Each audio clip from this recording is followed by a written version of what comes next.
मैंने आपको जैविक अणु में लगभग 75 चैप्टर करा दिया है और मैंने सोचा कि आपको उसी के साथ एमसीक्यूज़ करा दिए जाएं। बीच बीच में अभी मैंने बीच में भी एक एमसीक्यूज़ का वीडियो डाली थी। अब मैं एमसीक्यूज़ आपको लेकर के आया हूं। और मित्रों, इस बात का ध्यान रखें कि वीडियो को लाइक और शेयर और सब्सक्राइब करना ना भूला करें।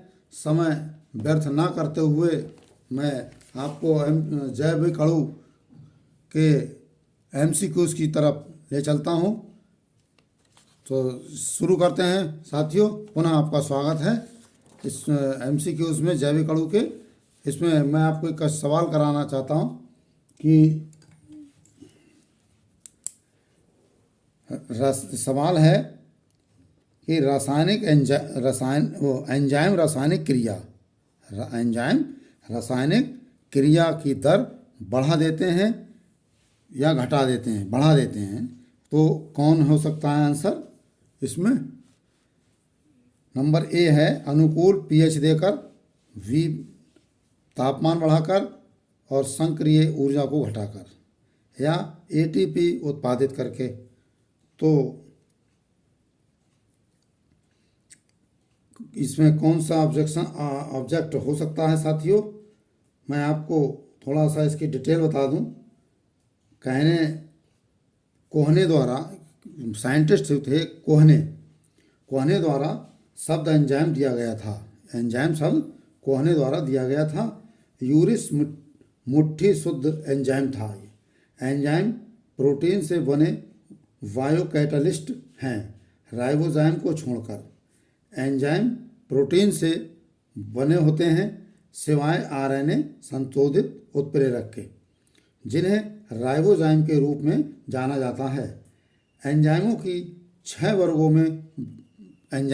वर्गों में विभाजित किया गया है। 6 वर्ग कौन कौन से हैं वो, ये मैं आपको इसलिए बता रहा हूँ कि आगे सवाल इसी में आएंगे तो आपको सवालों के जवाब देने में बहुत आसानी होगी। ऑक्सीडाइरेक्ट्स नंबर 1, एंजाइम जो 6 प्रकार के बताए वो हैं ऑक्सीडाइरेक्ट्स और ट्रांसफेरेज।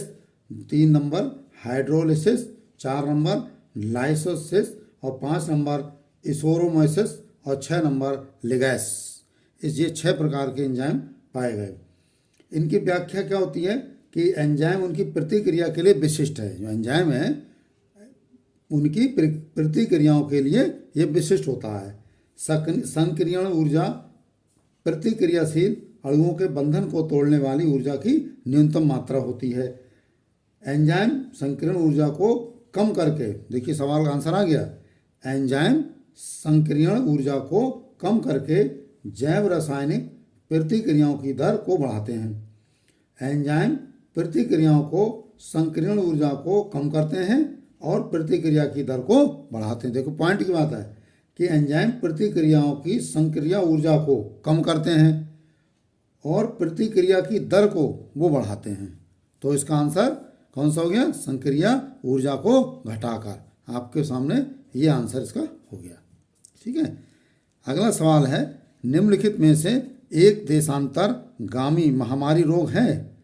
निम्नलिखित में से एक देशांतरगामी महामारी रोग है, कौन सा हो सकता है? ए है अमीबिया पेचिस, बी है यकृत शोथ और सी है फाइलेरियता और डी है इन्फ्लुएंजा। तो इसमें सबसे छोटी जीवित कोशिका है।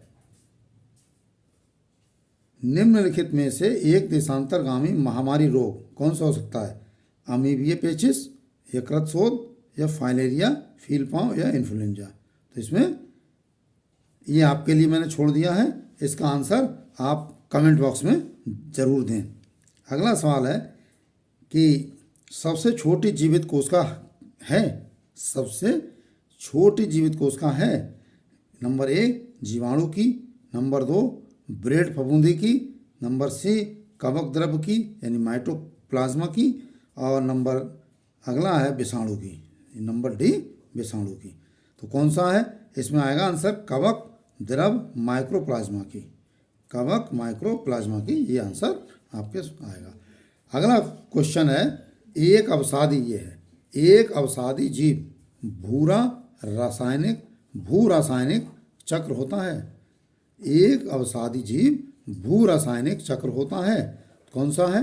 ए कार्बन चक्र, बी हाइड्रोजन चक्र, सी नाइट्रोजन चक्र और डी गंधक चक्र। तो इसका गंधक चक्र ही आंसर ठीक है। गंधक चक्र ही आंसर बिल्कुल ठीक है इसका। अब मैं आपको आगे की ओर लेके चलता हूँ कि पेसमेकर का कार्य क्या है। पेसमेकर का कार्य, पेसमेकर के बारे में आपने बहुत सुना होगा, आज का इलाज चल रहा है तो पेसमेकर बोले लगवा के आए हैं, तो उसका कार्य क्या है, मेन कार्य। ए में देखिए मूत्र बनने का नियमन होता है, बी में पाचन क्रिया का नियमन है, और सी में दिल की धड़कन प्रारंभ करना होता है, और डी श्वास क्रिया प्रारंभ करना होता है। तो इसमें क्या होता है कि जिसमें जब दिल की कोई प्रॉब्लम होती है, उनकी दिल की धड़कनें कम हो जाती हैं, तो पेसमेकर का काम होता है। जैसे कि वो दिल जो बनाया जाता है उसमें आपको पेसमेकर मिलेगा एक तरफ, तो वहीं पर पेसमेकर लगाया जाता है जब वो पेसमेकर काम मूल पेसमेकर काम करना बंद कर देता है। तो दिल की धड़कन प्रारंभ करना, ये इसका सटीक आंसर है। अगला क्वेश्चन है, किसी वृक्ष को अधिकतम हानि कैसे पहुंचती है। देखिए सवाल बहुत जीके का भी है, ये सवाल टीजीटी पीजीटी में तो आते ही हैं, ये जीके के हिसाब से भी है। किसी वृक्ष को अधिकतम हानि कैसे पहुंचती है। नंबर ए, उसकी पत्तियों में से आधी का नाश, नंबर बी सभी पत्तियों का नाश, और नंबर सी उसकी आधी शाखाओं का नाश, और नंबर डी उसकी छाल का नाश। तो देखिए इसमें सभी पत्तियों का नाश, क्योंकि पत्तियां ही पेड़ को ग्रो करने में महत्वपूर्ण योग प्रदान करती हैं। तो इसमें आएगा कि सभी पत्तियों का नाश होता है, तब वो पेड़ को हानि पहुंचा सकता है। अगला सवाल है, पाचन क्रिया में प्रोटीन निम्नलिखित में से किस पदार्थ में बदल जाते हैं। देखिए पाचन क्रिया में प्रोटीन निम्नलिखित में से किस पदार्थ में बदल जाते हैं। नंबर ए वसा अम्ल, number B glucose, number C amino अम्ल, और नंबर 4 यव शर्करा यानी माल्टोस। तो इसमें अमीनो अम्ल का आंसर बिल्कुल सही है, अमीनो अम्ल, यह है अमीनो अम्ल। अमीनो अम्ल बिल्कुल सवाल बिल्कुल ठीक है।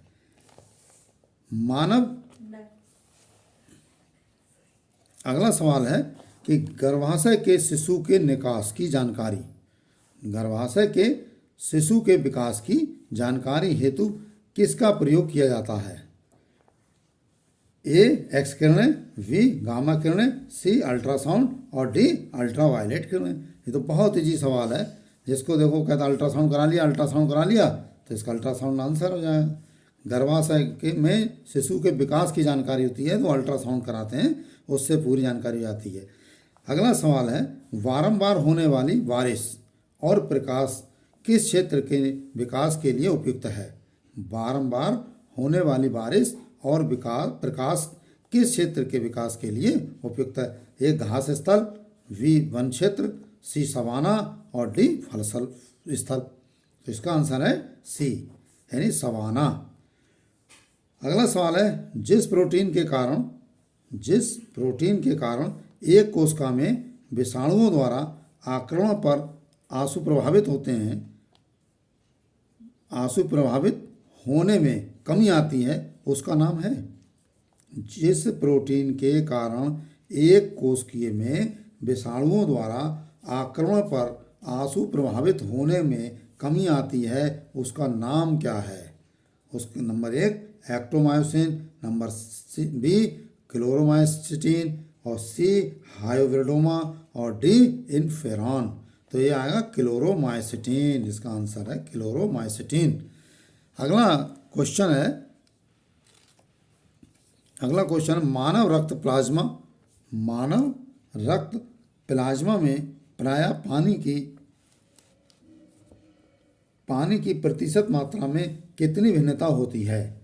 मानव रक्त प्लाज्मा में प्रायः पानी की प्रतिशत मात्रा में कितनी भिन्नता होती है। ए 60 से 62, और बी 70 से 75, और सी 80 से 82 और डी 91 से 92। तो डी आएगा इसका 91 से 92, ये आंसर सही है इसका। ग्लाइकोजन निम्नलिखित में से किस में जमा होता है? ग्लाइकोजन निम्नलिखित में से किस में जमा होता है? तो इसका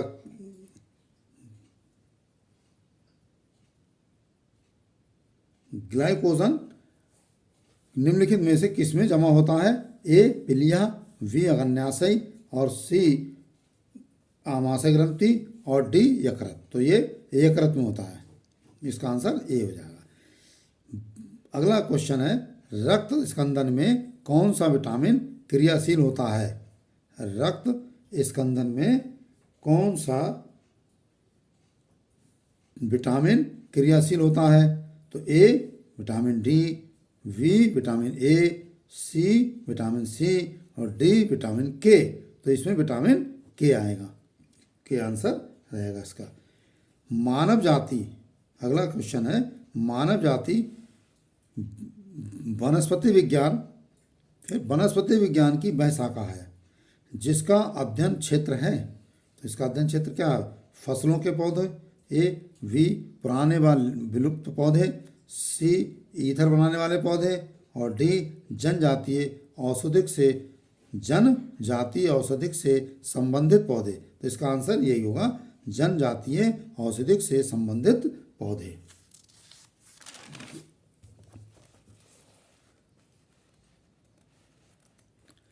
अगला क्वेश्चन है, निम्न में से किसकी जनसंख्या संसार में सर्वाधिक है? निम्नलिखित में से किसकी जनसंख्या संसार में सर्वाधिक है? नंबर 1 मछली, नंबर बी निरप, नंबर सी सरीसृप और नंबर डी पक्षी। तो इसका आंसर है सरीसृप। अगला क्वेश्चन है, मानव शरीर में वसा जमा होती है? मानव शरीर में वसा जमा होती है, कहाँ जमा होती है वसा? बताओ। ए बाह्य त्वचा में यानी अधिचर्म में, और बी वसा ऊतक में, सी यकृत में और डी एपिथेलियम में। तो ये वसा ऊतक में जमा होती है, इसका आंसर वसा ऊतक आएगा। अगला क्वेश्चन है कि विटामिन सी का रासायनिक नाम है। विटामिन सी का रासायनिक, तो बहुत ही सवाल इजी है, हलवा है। साइट्रिक अम्ल, बी प्रतिस्कर्वी अम्ल, सी ऑक्जेलिक अम्ल और डी नाइट्रिक अम्ल। बताओ। इसका आंसर है प्रतिस्कर्वी अम्ल यानी एस्कॉर्बिक अम्ल, इसका आंसर ये ठीक है। अगला सवाल है, एक नवीन संश्लेषित आरएनए के अणु को कहा जाता है? एक नवीन संश्लेषित आरएनए के अणु को कहा जाता है, क्या कहा जाता है? ट्रांसक्रिप्ट, बी इंट्रॉन, सी कोडॉन और डी एंटीकोडॉन। तो ये ट्रांसक्रिप्ट कहा जाता है, इसका आंसर होगा ए ट्रांसक्रिप्ट। रक्त में सबसे अधिक प्रतिशत किसका होता है? बताइए। रक्त में सबसे अधिक प्रतिशत किसका होता है? नंबर ए फाइब्रिनोजन का, एल्बुमिन का, ग्लोबुलिन का या किसी का नहीं। तो इसका आंसर है एल्बुमिन का। मॉन्ट्रियल, अगला क्वेश्चन है, मॉन्ट्रियल प्रोटोकॉल निम्नलिखित में से किसके रक्षण से संबंधित होता है? मॉन्ट्रियल प्रोटोकॉल निम्नलिखित में से किसके रक्षण से संबंधित होता है? तो ए है हरित ग्रह गैसें और बी है अम्लीय वर्षा, सी है ओजोन परत और डी है संकटग्रस्त। तो इसका आंसर सी हो जाएगा, ओजोन परत। किस पौधे द्वारा रेशा, तेल व जंतुओं के लिए भोजन उत्पन्न किया जाता है? किस पौधे द्वारा रेशा, तेल व जंतुओं के लिए भोजन उत्पन्न किया जाता है? तो बताइए। सूरजमुखी, बी है जूट, सी है कपास और डी है सनहेम्स। तो इसका आंसर होगा सनहेम्स। तो आज के लिए साथियों बस इतना ही। आप इस वीडियो को लाइक सब्सक्राइब करना ना भूलें, कमेंट्स भी करें और इसी के साथ ही जय हिंद, नमस्कार साथियों।